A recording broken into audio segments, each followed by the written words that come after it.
Imagine dedicar meses de trabalho, toneladas de ouro e o esforço de uma nação inteira para construir uma casa para Deus. O projeto é finalizado, tudo está perfeito. E no momento da inauguração, nem mesmo o líder que conversava face a face com o Criador consegue entrar. Por que a glória de Deus expulsou Moisés de sua própria obra? Hoje vamos abrir as Escrituras para analisar o desfecho de Êxodo e os segredos do livro de Levítico. Sair das correntes do Egito, por mais glorioso que tenha sido, era apenas o primeiro passo de um plano muito mais vasto, pois o objetivo final de Deus não era apenas dar a seu povo uma terra confortável para viver, mas transformá-los à sua própria imagem e glória. Mas como santificar um coração que viveu gerações em cativeiro? A resposta foi escrita na areia e no ouro, o tabernáculo. No coração de um deserto implacável, o Senhor ordenou a criação de um lugar de santidade, um santuário onde o próprio infinito pudesse habitar entre os mortais. Cada elemento, moldado por mãos habilidosas e doações voluntárias, não era apenas arte, mas um espelho do divino.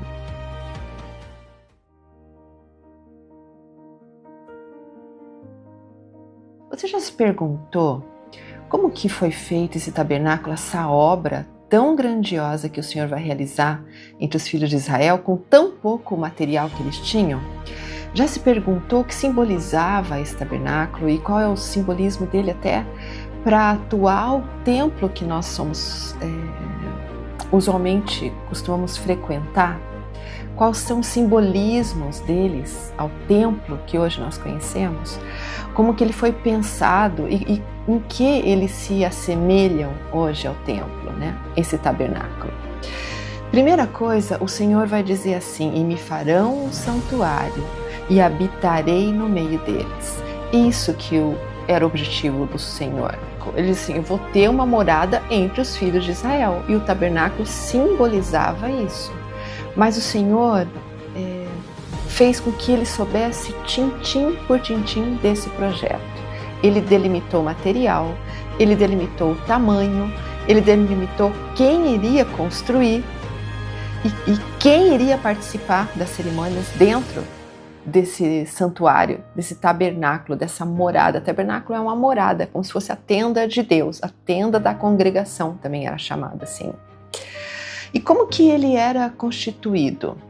Ele tinha 3 partes e isso lembra muito o templo e a gente vai depois discutir uma a uma. Primeiro era a parte externa, que era o pátio, onde eram realizados os sacrifícios, e depois a parte interna, que eles chamavam de lugar santo, onde ficavam os elementos que o Senhor determinou, como a mesa da proposição, como o candelabro, que é a menorá, como a mesa dos incensos. Esses eram os elementos que ficavam ali nesse lugar chamado lugar santo. E mais ao fundo desse tabernáculo, a última parte, então era uma sequência em que se entrava ao pátio, depois ao lugar santo, depois o santo do santo, o lugar santíssimo, aonde ficaria guardado a arca da aliança que nós conhecemos. Então o Senhor vai começar ali no capítulo 25 a dizer exatamente como deveria ser feito cada peça que comporia esses ambientes. Ele vai começar pela parte principal desse tabernáculo, que seria o lugar santo dos santos, onde ficaria a arca. Ele vai dizer como deveria ser construída essa arca. E essa arca deveria ser construída da acácia, que era uma madeira que existia no deserto. E impressionante de saber disso é que essa acácia não era só porque era a única madeira disponível para eles, era uma madeira resistente, disse que ela era dura, firme, e ela dava acabamentos finos para os materiais que eram feitos dela. E o Senhor instrui a Moisés de que deveria pedir que os santos, que os israelitas, trouxesse para ele todo tipo de material, mesmo os materiais que eles trouxeram do Egito, ouro que eles ganharam, prata, bronze, tecidos finos, essas coisas seriam ofertadas para o tabernáculo. E o povo vai trazendo esses materiais. Para além disso, a acácia, as peles das cabras, a pele de carneiro, e também a pele de texugo, diz as escrituras. Tudo isso vai compor o tabernáculo como um todo. Eles vão, a primeira parte, juntando esse material. Aí o Senhor vai chamar 2 homens que ele vai escolher dentre o povo para fazer toda essa parte de artefatos e de construção. E as escrituras dizem que o Senhor preparou esses homens para que isso acontecesse. Em Êxodo 31, nos versículos 2 e 3, ele fala assim: e eis que eu chamei por nome Bezabel, filho de Uri, filho de Ur, da tribo de Judá. E o enchi do Espírito de Deus, de sabedoria e de entendimento e de conhecimento em todo o ofício. E para trabalhar junto com esse Bezabel, ele chamou também a Oliabe, filho de Aizamaque, da tribo de Dan, e dei sabedoria ao coração de todos aqueles que são sábios de coração, para que façam tudo o que te ordenei. Ele preparou esses homens para esse que seria um dos serviços mais espetaculares que poderiam realizar. Então, ele vai começar a instruir como ele deveria construir esse tabernáculo. A primeira parte, mais importante de todas, seria a arca, que seria constituída de madeira da acácia revestido de ouro. Pensa que naquele tempo, para que os israelitas pudessem fundir o ouro, eles deveriam alcançar um grau de calor altíssimo. Eles não tinham essas fornalhas disponíveis no meio do deserto. Eles construíram tudo isso. Levou muito tempo para construir essa parte do tabernáculo. Esse era um trabalho tão esmerado que exigiram deles todo tipo de conhecimento, tanto dos homens que conheciam as madeiras, quanto daqueles que iriam construir as fornalhas para derreter o ouro que seria usado. Por exemplo, a arca. Ela media aproximadamente 1 metro de comprimento por 68 de largura e 68 de altura, e tinha 2 varais de madeira, um de cada lado da arca, que permitia que os sacerdotes as levassem, sem precisar tocá-la. Já a arca, nessas medidas, era toda revestida de ouro. Agora, pense que o alicerce, as madeiras que compunham as laterais e fundo do tabernáculo eram também revestidos de ouro. Essas tábuas tinham 4 metros de altura e 67 centímetros de largura cada uma. Eram 48 tábuas, todas revestidas em ouro. Por que eu estou frisando isso? Para entender a extensão desse trabalho, que era extraordinário. Mas agora focando na arca, que era um ponto principal desse tabernáculo, que ficava no lugar dos santos de todos os santos, lugar santíssimo.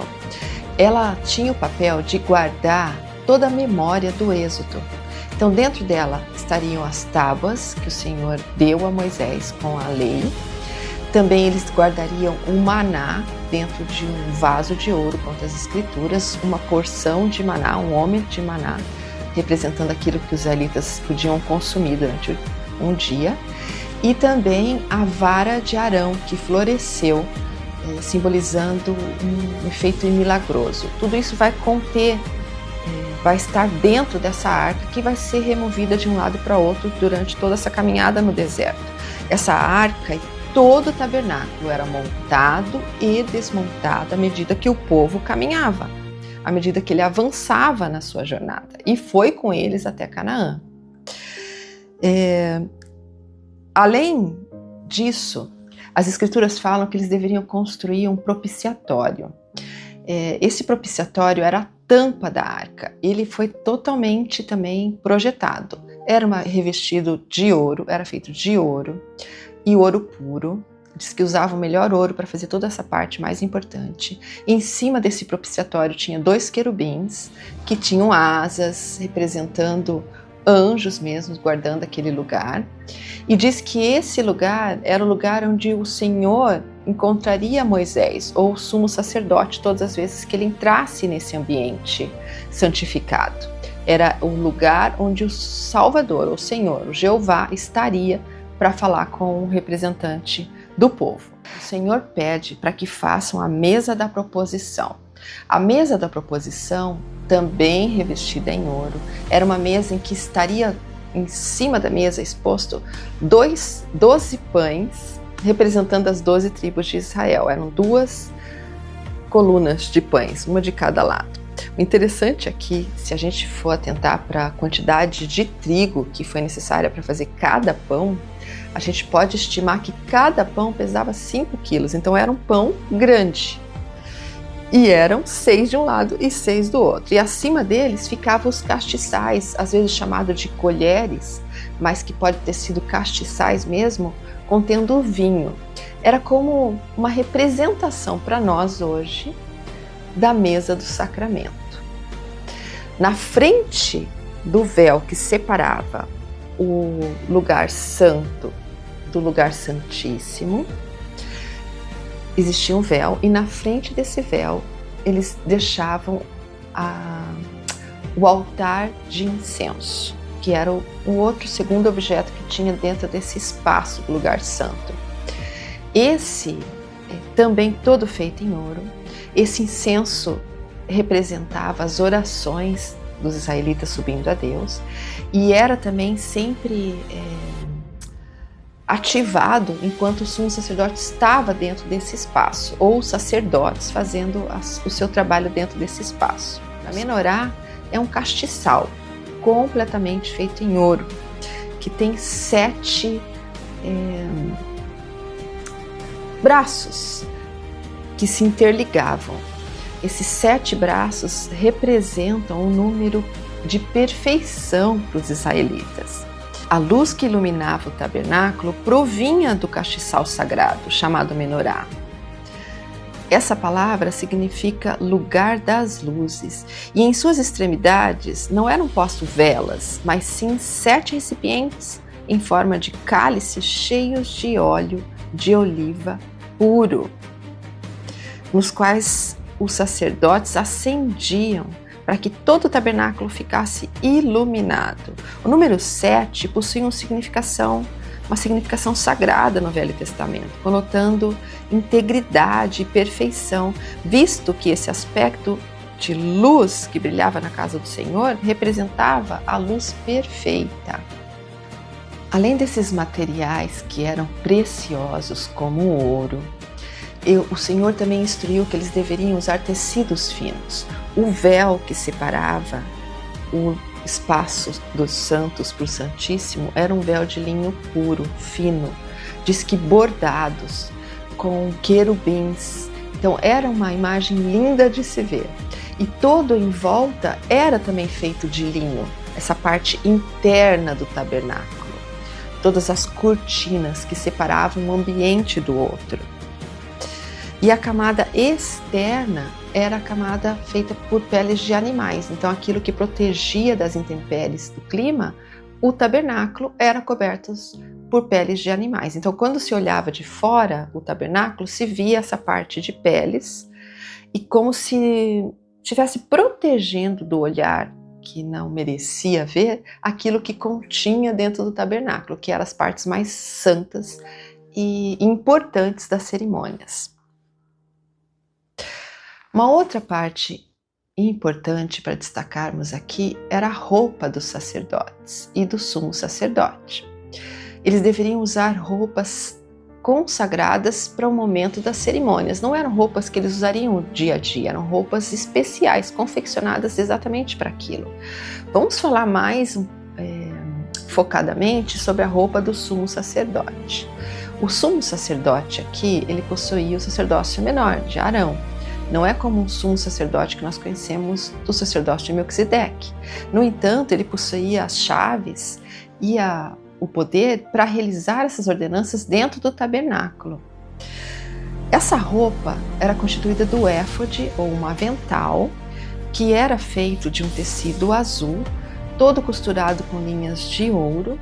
Essa peça do vestuário ela era segurada pelos ombros por um engate de ouro que continha uma peça de pedra presa em cada lado dos ombros. E engastadas em encaixe de ouro, havia pedras sardônicas, nas quais se achavam gravados os nomes dos 12 filhos de Israel, como uma memória do sacerdote ao servir diante do Senhor. É como se o sumo sacerdote carregasse simbolicamente, assim como Cristo, as 12 tribos em seus ombros. Era um serviço do sumo sacerdote. Essa roupa, o éfode, esse avental, era preso por um cinto e também tinha um peitoral. Nesse peitoral, na frente, em que era mais percebido e visto, existiam 12 pedras que simbolizavam as 12 tribos de Israel também. Cada pedra era um tipo de pedra preciosa, representando cada tribo.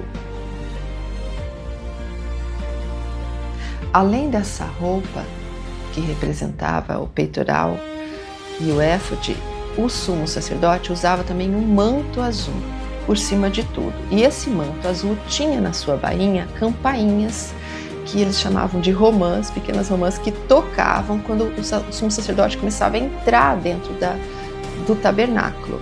O Senhor instituiu isso como um aviso de que o sumo sacerdote está entrando naquele lugar sagrado. Só ele poderia usar essa roupa. Então ele era o representante que tinha o poder e a autoridade para avançar nos níveis dentro do tabernáculo. Era o único que podia, na realidade, chegar no lugar santíssimo para realizar as ordenanças. Além dessas partes que já citamos, eles usavam também a mitra, ou, que a gente poderia dizer, chapéu ou barrete. Ele era feito de linho fino e todos os sacerdotes usavam. No entanto, a do sumo sacerdote também carregava uma lâmina de ouro em frente da mitra, presa à testa.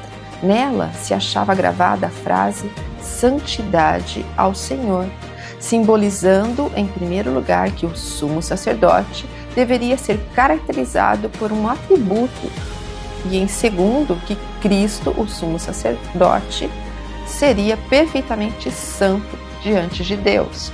Hoje, nós, quando chegamos ao templo, vemos as inscrições "Santidade ao Senhor" bem acima na porta do templo.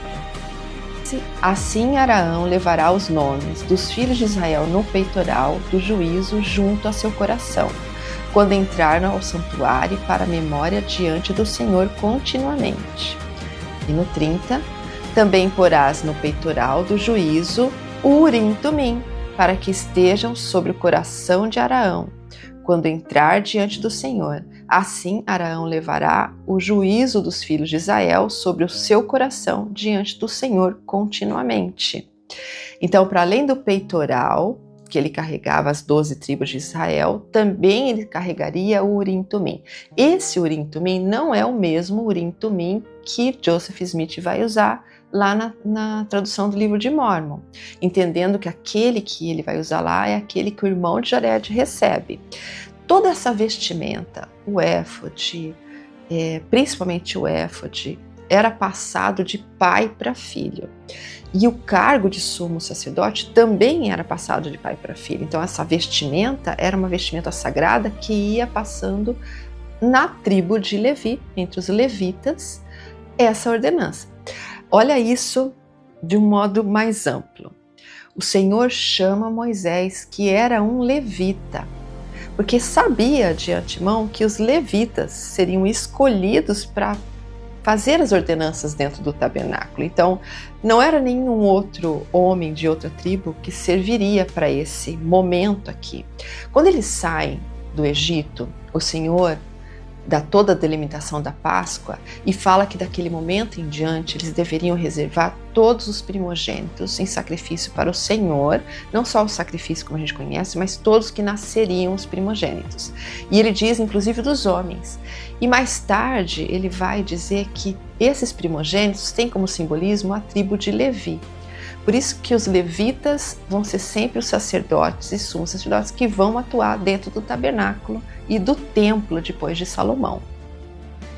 Ainda no capítulo 28, Versículo 41 diz assim: E vestirás com eles Araão, teu irmão, e também seus filhos, e os ungirás, e consagrarás, e os santificarás, para que me sirvam como sacerdotes.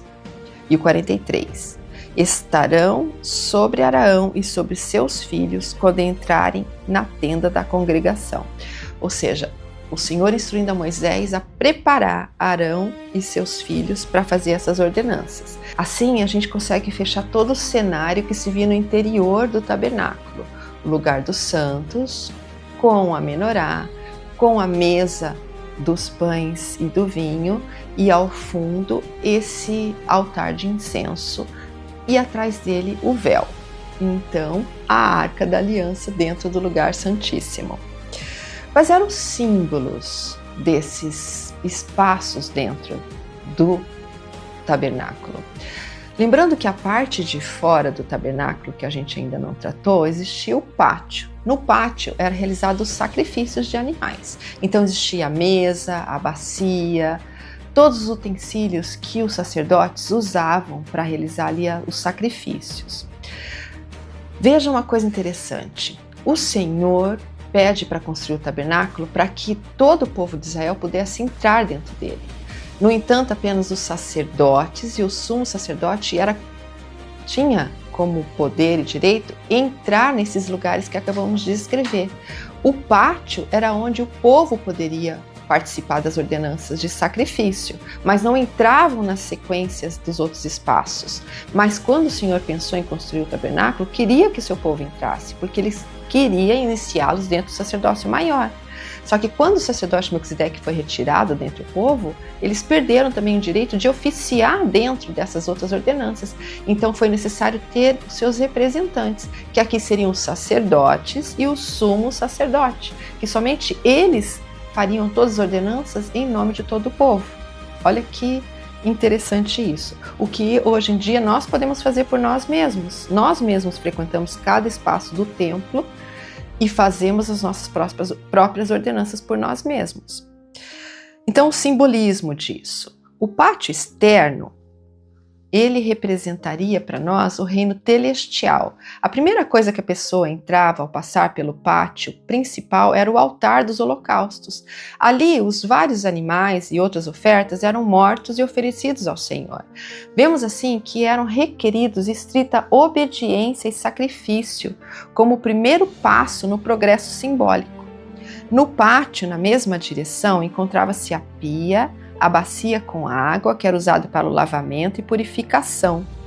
Assim, então, além deles oferecerem os sacrifícios, eles também usavam essa parte do pátio como uma purificação, um lavamento. Se nós trouxermos para os nossos dias, quando entramos no templo, o primeiro ambiente que vamos encontrar seria a sala do batistério, onde teria os bois das 12 tribos segurando uma grande bacia. Quando Salomão constrói o templo pela primeira vez entre o povo, ele vai fazer essa parte do pátio com esse simbolismo da bacia com 12 bois.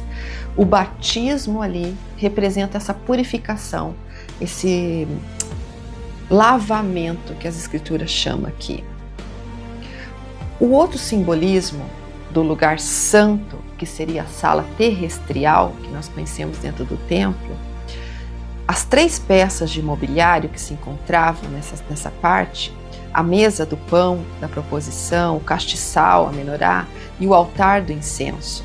A mesa em que o pão e o vinho eram trocados a cada dia do Senhor era um símbolo equivalente aos emblemas sacramentais que conhecemos hoje em dia. Eles representavam o corpo e o sangue do Filho de Deus, dos quais as pessoas espiritualmente partilham consistentemente para que possam ter vida espiritual em Cristo. O castiçal e a lâmpada, com 7 braços, e o óleo de oliva simbolizava a luz perfeita do Espírito, através do qual o indivíduo espiritualmente renascido conhece toda a verdade. E o terceiro componente do lugar santo era o altar de incenso, um símbolo da oração. Assim como no no simbolismo do templo, nós temos ali onde realizamos as ordenanças, nossos endowments, e é uma preparação para recebermos maiores ordenanças. Aqui também ele passa por várias fases, como o simbolismo do pão e do vinho, assim como o Espírito Santo através do incenso e a luz do castiçal. Tudo isso era um simbolismo e que também faz sentido para nós quando entramos no templo. Na terceira parte, o lugar mais sagrado, o Santo dos Santos, é assim como a sala celestial dos templos modernos. Ela simboliza o reino onde Deus habita. O mesmo acontecia ao Santo dos Santos do antigo tabernáculo. A única peça do mobiliário da sala interior era a Arca do Concerto, a qual o próprio Senhor dissera ser o lugar onde se encontraria com Moisés e estaria em comunhão com o povo. Tanto no véu que separava o lugar santo dos santos, como a tampa da arca, havia querubins ou anjos. A utilização de anjos é uma bela representação do conceito ensinado nas escrituras modernas, de que passamos pelos anjos a caminho da exaltação. Então, assim, o tabernáculo era, e como é para nós o templo, uma escola onde os israelitas poderiam aprender. E assim é, na seção 109, versículo 14. Através do poder da revelação, Israel poderia aprender palavras de sabedoria e procurar conhecimento pelo estudo e também pela fé. Além de Moisés, sabemos que apenas outra pessoa poderia entrar naquele lugar santíssimo, o sumo sacerdote. Como os outros sacerdotes, ele também tinha que se purificar e se preparar para entrar dentro daquela sala. Existia um momento sagrado, uma vez ao ano, em que o sumo sacerdote era chamado para entrar dentro do lugar santíssimo. Esse dia era chamado Dia da Expiação. O sumo sacerdote oferecia sacrifícios em nome do povo antes de entrar no tabernáculo sozinho. No véu queimava incenso, e a fumaça perfumada ascendendo ao céu representava as orações do povo subindo a Deus. Em seguida, o sumo sacerdote, carregando o sangue do sacrifício de animal, passava pelo véu e se aproximava do trono de Deus, simbolizado pela Arca do Testemunho. Assim como o sumo sacerdote, toda vez que vamos ao templo, também passamos por uma cerimônia de lavamento, unção, para estarmos preparados para as nossas ordenanças. O templo é a casa do Senhor, sua habitação entre o povo. Semelhante ao lugar santíssimo do tabernáculo, a sala celestial do templo representa a presença de Deus. Para entrar, primeiro devemos ser lavados e ungidos. Vestimos roupas sagradas, fazemos convênios, oramos em um altar, do qual as orações sobem a Deus e, finalmente, passamos por um véu até a presença de Deus. Nós somos como o sumo sacerdote quando representamos os nossos antepassados no templo. Levamos o nome deles ao templo. Assim como os israelitas não podiam entrar nesse espaço sagrado e eram representados pelo sumo sacerdote, nós, como seus representantes, fazemos esse trabalho. Então também somos como sumo sacerdote nessa representação. Por último, gostaria de falar um pouquinho sobre o que essa expiação simbolizava. Esse dia da expiação, uma vez por ano, realizado pelo sumo sacerdote. Essa expiação era realizada por meio de várias cerimônias. Em uma delas, um bode era morto como oferta pelos pecados do povo, e o sumo sacerdote levava o sangue do bode ao lugar santíssimo. Posteriormente, o sumo sacerdote colocava as mãos sobre o bode vivo e confessava os pecados de Israel. E esse bode era solto, longe do acampamento, levando os pecados, nesse simbolismo de todo o povo. Nesses rituais, os bodes simbolizavam Jesus Cristo e sua expiação. Era a maneira que Deus providenciara para trazer de volta a sua presença. O Salvador suportou as nossas enfermidades e as nossas dores, sim, a iniquidade de todos nós. Ele ficou em nosso lugar, deu sua vida para pagar a penalidade do pecado e depois venceu a morte por meio de sua ressurreição. O sacrifício de Jesus Cristo era o grande e último sacrifício, sim, não o sacrifício de homem nem de animal, mas um sacrifício infinito e eterno. Ele era o cumprimento de tudo o que apontavam os antigos sacrifícios. Por essa razão, depois que concluiu seu sacrifício, ele disse, em 3 Nef 9, 19 e 20, e vós não me oferecereis mais derramamento de sangue, vossos sacrifícios e holocaustos cessarão, e oferecer-me-eis como sacrifício um coração quebrantado e um espírito contrito. Lembre-se que o principal objetivo do tabernáculo era conectar o povo a Jesus Cristo, era conectar ao seu Salvador, ao seu Libertador.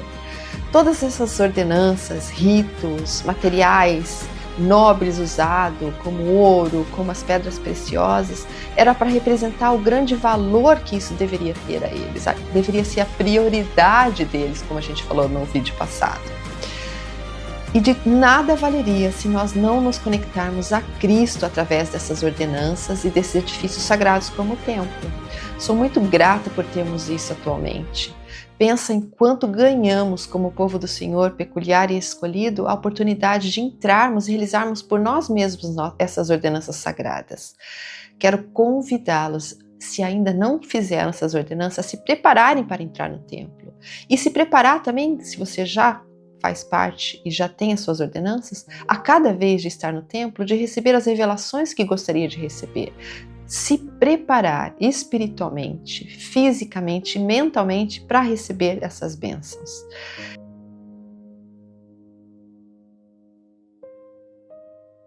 O nosso bloco de escrituras dessa semana, tudo começa com um esforço coletivo sem precedentes na história. Flávio Joséfo, ele registra o ardor do povo, que foi tão grande que Moisés teve que mandar uma publicação, dizer a som de trombetas, que nada mais era necessário fazer. O povo ofereceu de coração, com alegria, seus bens, seu trabalho. Imagine o impacto visual. 1 tonelada de ouro, 3 toneladas de prata, 2 toneladas de bronze, tudo sendo moldadas pelas mãos habilidosas dos artesãos que o Pai Celestial indicou, que o próprio Deus disse que deveria ser. E as mulheres também tiveram um papel vital nisso. Elas forneceram tudo para as vestes dos sacerdotes, para as cortinas, para os ornamentos, garantindo pompa e magnificência à celebração. Vamos dar uma olhada, depois que isso terminado no capítulo 39, qual é a reação de Moisés? Lá no versículo 43 diz assim, viu, pois, Moisés toda a obra, e eis que a tinham feito como o Senhor ordenara, ou seja, o povo seguiu, assim a fizeram. Então, Moisés os abençoou. Moisés, eu fico imaginando a alegria de ter concretizado aquilo que para ele foi mostrado no Sinai, com todos os detalhes, estava só na imaginação, só no espiritual, como foi com a criação. Agora começava a tomar forma, começavam a fazer as cortinas, e então a estrutura do tabernáculo, então os objetos de dentro do tabernáculo. O primeiro objeto foi feito, foi a Arca da Aliança, a Arca do Testemunho, que nós vimos anteriormente. E então, em Êxodo 42, a ordem é clara. No primeiro mês, no primeiro dia do primeiro mês, levantarás o tabernáculo da tenda da congregação. E a montagem, ela seguiu uma ordem rigorosa que o Senhor também instruiu. No lugar do Santíssimo, até o pátio externo, toda a estrutura foi planejada, tudo que deveria entrar primeiro. E interessante, de novo, que o primeiro objeto que entra no tabernáculo é a Arca da Aliança. Então ele vai construindo desde o Santíssimo e depois o lugar dos santos e o pátio, toda a estrutura do tabernáculo. Mas somente o físico não bastava. Precisava também ser consagrado. Então a gente vai ver ali em Êxodo 40, versículo 9, que o Senhor diz, então tomarás o azeite da unção e ungirás o tabernáculo e tudo o que há nele, e santificarás com todos os seus pertences e será santo. Conta as escrituras que Moisés foi parte por parte, desde, novamente, da Arca da Aliança, a menorá, a mesa da oferenda dos pães, a mesa do incenso, ele foi ungindo cada parte do tabernáculo. E depois disso, essa santidade também se estendeu aos homens. Arão e seus filhos também foram lavados, vestidos e ungidos. Vamos acompanhar isso ali no versículo 12, ainda do capítulo 40. Então o Senhor ordena: farás também chegar a Arão e seus filhos à porta da tenda da congregação, e os lavarás com água. E vestirás então, Arão, as vestes santas, e o ungirás. Veja que da mesma forma que tudo foi consagrado na parte estrutural e física do tabernáculo, agora o homem também é consagrado, para que me sirva como sacerdote, as escrituras continuam. E, para além disso, ele diz, também fará chegar seus filhos. Os filhos de Arão serviam como sacerdotes dentro do tabernáculo. Eles eram os levitas, escolhidos pelo Senhor para essa função. E os ungirás como ungiste seu pai, e a unção lhe será por sacerdócio eterno. E mais uma vez a Escritura diz que Moisés foi fiel e fez conforme tudo que o Senhor tinha ordenado. Então imagine essa cena, tudo pronto, e agora então precisava da aceitação do Senhor. E como que o Senhor dá essa aceitação? As Escrituras contam que quando tudo ficou pronto, o sobrenatural tomou o espaço físico. Lá em Êxodo 40:34, a nuvem cobriu a tenda da congregação e a glória do Senhor encheu o tabernáculo. Isso todos os israelitas puderam contemplar. A presença do Senhor era manifestada por essa nuvem. Essa nuvem representa um véu, é como se ela fosse um véu de proteção do Senhor, para que ele pudesse descer por ela e habitar dentro do tabernáculo. E esse impacto foi tão denso que no versículo 35 diz assim, e lemos que Moisés não podia entrar na tenda da congregação. Por que Moisés, então, é impedido de entrar dentro da tenda da congregação? No finalzinho do versículo diz que a glória do Senhor enchia o tabernáculo. Existe um padrão que, para que pudéssemos contemplar a face do Senhor, ainda hoje, pudéssemos não, que possamos contemplar a face do Senhor, precisamos passar por uma preparação. Mesmo Moisés, quando subia ao Monte Sinai, essa preparação era feita, uma transformação física para que ele tivesse condições, aos olhos naturais, de ver Deus, falar com Deus. E ele teve essa experiência diversas vezes ao longo de toda a jornada do seu ministério. Acontece que bem nesse momento, ele não teve a permissão de entrar dentro do tabernáculo. Lembra que falávamos que quando Arão entrava como sumo sacerdote, as suas vestes o anunciava através das sinetas da sua roupa? Da mesma forma, Moisés não teve a permissão nesse momento de entrar. E esse fato, que a gente pode visualizar aqui, ele nos dá um entendimento de que precisamos passar pelo padrão celestial, que é um padrão específico, que é um comando direto para que a gente pudesse suportar tal poder, para que também Moisés pudesse suportar tal poder. Quando Salomão constrói o templo, e o templo é um edifício maior que o tabernáculo, porque Salomão dizia como que até, ele faz um simbolismo que não me ocorre agora, mas até os passarinhos têm um ninho, uma coisa assim, e o próprio Criador não tem onde habitar. Ele queria dar uma honra maior do que o tabernáculo para o Criador, para Jeová. Então ele constrói o templo. E quando ele termina de construir, a mesma nuvem que vem e termina essa construção aceitando como a presença divina, também acontece no templo de Salomão. E conta-se que os sacerdotes não podiam entrar também no templo. E só de sentir aquela presença divina, os sacerdotes perderam as forças e caíram por terra. Nesse evento do Salomão também. Bom, essa nuvem, ela era um visual, uma presença para Israel. Se a nuvem se levantava de cima do tabernáculo, se ela saía de cima do tabernáculo, eles partiam e seguiam a jornada. Enquanto a nuvem ficava e permanecia, de dia como em formato de nuvem e à noite em coluna de fogo, eles ficavam. Ela funcionava como um GPS divino. Então, perante os olhos de toda Israel, ela ia guiando o povo por onde eles deveriam ir.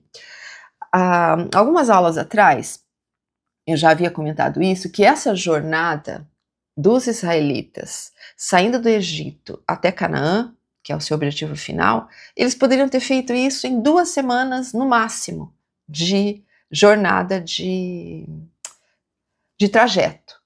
No entanto, eles levam 40 anos. Parece que eles ficavam fazendo voltas, assim, e voltas e voltas até chegar. Mas o Senhor os estava preparando. Era o tempo do Senhor para que eles entrassem. E durante todo esse tempo, assim como o maná caía todos os dias, essa nuvem e essa coluna de fogo os guiava durante o deserto. Terminamos aqui o livro de Êxodo. E eu espero sinceramente que a gente possa ter vivido com muita emoção todos os eventos que tivemos aqui. Desde a libertação, que é o símbolo maior, talvez o nascimento de Moisés, então a preparação dele, então a libertação dos filhos de Israel do Egito, e então o Mar Vermelho aberto e agora eles indo rumo a Canaã. Eu fico imaginando como que isso está funcionando aí para vocês. Para mim, eu vivi junto com esse povo, eu senti as emoções deles vivendo e passando por essas situações. E nós vamos entrar num outro livro de Moisés, que é Levítico, que é um livro da lei. É um livro de instrução. Agora eles tinham o tabernáculo e precisavam saber como usá-lo, como que o Senhor queria que eles usassem. Então aqui o Senhor vai esmiuçar exatamente como eles deveriam fazer os sacrifícios e toda a abordagem dentro do tabernáculo. Quem entraria, onde entraria, tudo isso é especificado no livro de Levítico. No entanto, o livro de Levítico é um livro pulado na maioria das vezes. Ninguém vê assim, vamos citar aqui Levítico num discurso ou numa aula. Raramente, porque ele é muito prático, ele é muito descritivo em termos de sacrifícios, principalmente. No entanto, dentro do Velho Testamento e de todos os livros das Escrituras, é o que mais fala sobre expiação. Levítico fala 49 vezes sobre expiação.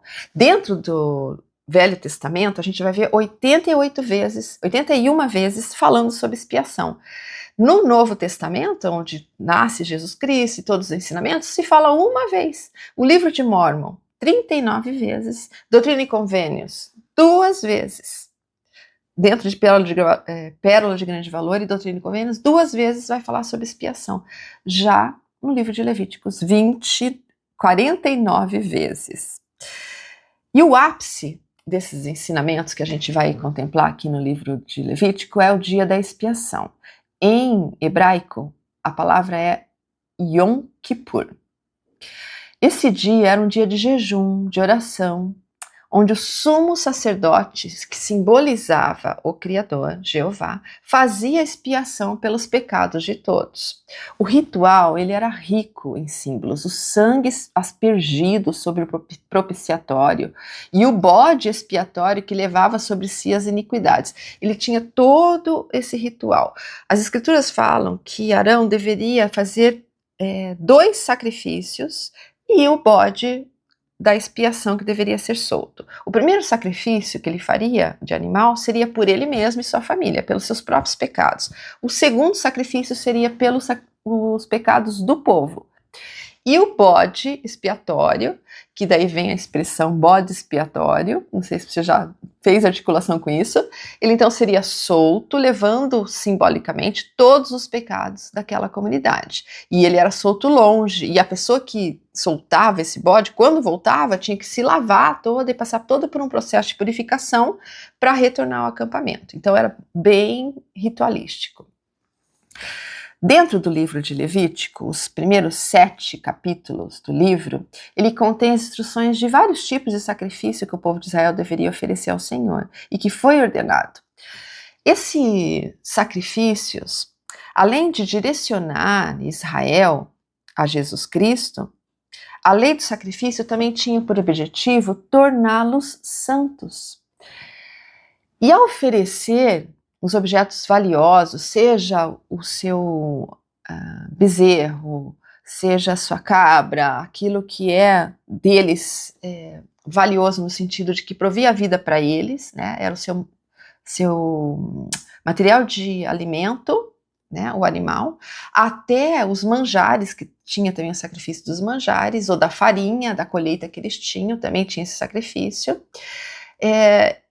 Esses sacrifícios, essa oferta desses objetos valiosos, ela simbolizava a demonstração de um compromisso com Deus, que por meio das suas ofertas e sacrifícios, os israelitas podiam receber perdão de seus pecados e expressar a gratidão a Deus. Um dos sacrifícios que eles faziam era um sacrifício de paz, que era de agradecimento, quando eles alcançavam uma bênção.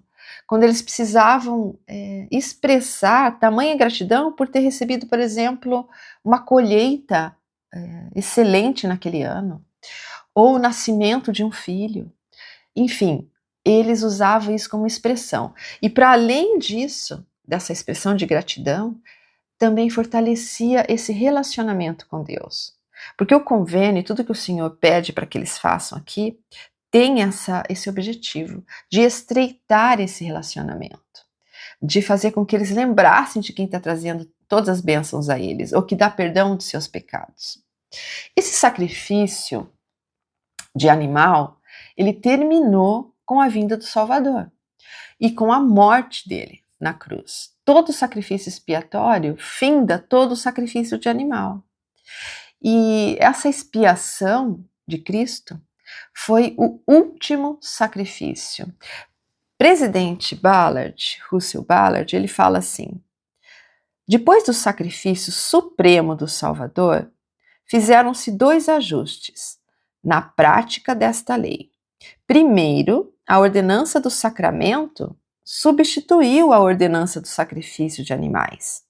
E segundo, essa mudança alterou o foco do sacrifício, que passou do animal, pertencente a uma pessoa, para a própria pessoa.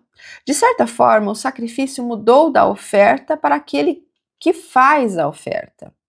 Em nossos dias, os seguidores de Jesus Cristo recebem um mandamento de tomar o sacramento em lembrança do Salvador. Também somos ordenados a oferecer como sacrifício um coração quebrantado e um espírito contrito. Se observarmos essa citação, nós vemos que a chave, para nós entendermos tudo isso, a chave de ouro, já que estamos falando tanto em ouro, o sacrifício animal, ele terminou com a morte de Jesus Cristo. E como o presidente Ballard ele diz, o foco agora é aquele para quem faz a oferta. E a oferta que o Senhor pede? Um coração quebrantado e um espírito contrito. O que significa ter um coração quebrantado e um espírito contrito? Um coração pronto para obedecer e um espírito pronto para se arrepender. É disso que, resumidamente, quer dizer essa expressão. Essa questão primordial que nos é requerida atualmente exige uma mudança de comportamento. Parece que para os israelitas exigia-se muito mais esforço de levar um primogênito sem mancha, mais perfeito para o sacrifício, ou de estar lá. Existiam sacrifícios, e isso é legal de pensar sobre o tabernáculo, que aconteciam diariamente. Exigia tanto do sacerdote que trabalhava em prol desses sacrifícios, tanto que as ofertas que eram levadas, muitas delas, parte era retida para o sustento dos levitas, que só trabalhavam com isso. Eles se dedicavam em trabalhar no tabernáculo. E o ofertante também, despendendo daquilo que era valioso para ele, despendendo do seu tempo, indo até lá para realizar esse sacrifício. Então eles não podiam entrar dentro do tabernáculo. Eles chegavam até o pátio e experienciava o sacrifício ali do pátio, enquanto era o animal morto e aspergido o sangue ali no altar mesmo, no primeiro altar, e então depois o sacerdote levava esse sangue e ia continuar os ritos lá dentro do tabernáculo, mas ele participava somente dessa parte. Atualmente nós podemos entrar dentro do templo e fazer essas ordenanças por nós mesmos. Eu gostaria de que pudéssemos refletir da bênção que isso significa, de podermos fazermos por nós mesmos essa oferenda de um coração quebrantado e um espírito contrito. Pois bem, a questão agora que torna tudo relevante é que existiam 3 aspectos dentro desses sacrifícios que eram feitos dentro do tabernáculo, que pode ser um simbolismo ou uma alegoria da nossa própria experiência e também da experiência do Salvador. Existiam 3 aspectos. Um era a oferta, aquilo que eles levavam, ou seja, o animal. O outro, o ofertante, que era a pessoa que levava o animal se desprendendo do seu bem, daquilo que era caro para ela. E o sacerdote, que fazia todas as ordenanças e ritos por aquela pessoa que não podia entrar. Esses 3 aspectos aqui se tornam um só em Jesus Cristo. Ele vive esses 3 aspectos. Cristo é a oferta, Cristo é o sacerdote e Cristo é o ofertante. E de que forma ele cumpre isso? Em Salmos 47 diz assim: eis que venho e deleito-me em fazer a tua vontade. Cristo vive o papel de ofertante. Ele vem como homem ofertar aquilo que ele tinha de mais caro, que era a sua própria vida. A sua vida, então, se torna a oferta. E como sacerdote, ele é o mediador. Assim como oferta, ele tomou o seu corpo para dedicar, para ofertar, ele se torna uma vítima inocente fazendo isso, tal como o cordeiro. E o cheiro suave que repara nossa brecha com Deus. Ele se torna a vítima e o cheiro suave, como dizia cada vez que era sacrificado o animal, que aquele cheiro suave subia a Deus. E como sacerdote, ele é o nosso mediador eterno, que levou seu próprio sangue até o verdadeiro Santo dos Santos. O tabernáculo que Moisés ergueu era apenas uma sombra. Em Cristo temos a realidade. Aquele que é e ao mesmo tempo quem sacrifica, que é o sacrificado e o caminho pelo qual podemos finalmente entrar na glória de Deus. Tenho um coração cheio de gratidão por isso. Eu sei que todo esse simbolismo, que às vezes é difícil de entendermos e compreendermos, porque deveria ser daquela forma, o ponto crucial aqui é entender que ele simboliza nosso Salvador. Da forma como ele foi oferta, da forma como ele era ofertante, da forma como ele foi o sacerdote que levou até o altar do sacrifício aquilo que Deus exigia dele. Precisava que ele descesse como homem para fazer esse grande sacrifício. E tenho muita gratidão por isso. Sei que ele é nosso Salvador. Sei que ele é o nosso caminho para voltarmos à presença de Deus. E que quando fazemos, podemos ter muito maior alegria nesta vida. E levar alegria para a vida das outras pessoas. Quero te convidar a vivenciar isso. Levar alegria através do Evangelho de Jesus Cristo para outras pessoas. E se esse vídeo está fazendo efeito na sua vida, gostaria de te convidar a compartilhar esse vídeo, a se inscrever no canal para que pudesse continuar a ver os vídeos e convidar outras pessoas a ter a mesma experiência que você está tendo até aqui. E sou muito grato por ter você até aqui. E te espero para a gente começar a estudar o livro de Números e começar a entender um outro aspecto da lei e daquilo tudo que o povo de Israel viveu. Até lá!